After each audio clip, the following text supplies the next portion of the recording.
বাবা, আমাকে তুমি এত সুন্দরী বানালে কি করে? আলু ভাতে উস্কানি, আসলে তোর মা সুন্দরী তাই। হ্যাঁ, মাছ করে তাই। দেখি আমার ঘন্টি বাজছে। দেখেছো বাবা, সবাই আমাকে দেখলে ফ্যাল ফ্যাল করে তাকিয়ে থাকে, আমি কাউকে পাত্তাই দিই না। কাকু, আমি জলাশয় এই গ্রামের বাচ্চাদের ফ্রিতে পড়াই। আলু ভাতে, আমি তো উস্কানির জন্য তোমার মতোই একটা সৎ শিক্ষিত ছেলে খুঁজছিলাম বাবা জলাশয়। বাবা, তুমি কি পাগল হয়ে গেছো? আমার মতো বিশ্ব সুন্দরী এই গায়ে ভূতটাকে বিয়ে করবে? আলু ভাতে বাবা জলাশয়, সুন্দরী। কিছু মনে করো না, আমার মেয়েটা একটু রূপের অহংকার করে। আপনি চিন্তা করবেন না আঙ্কেল, আপনার মেয়ে উল্টো আমাকে পাওয়ার জন্য অস্থির হয়ে পড়বে। আলু ভাতে, এটা কি করে সম্ভব?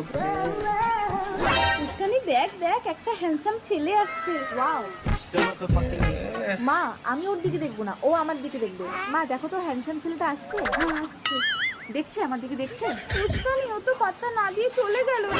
কি মরা মানুষ উঠে আমাকে দেখে আর ও আমাকে পাত্তা না দিয়ে চলে গেল?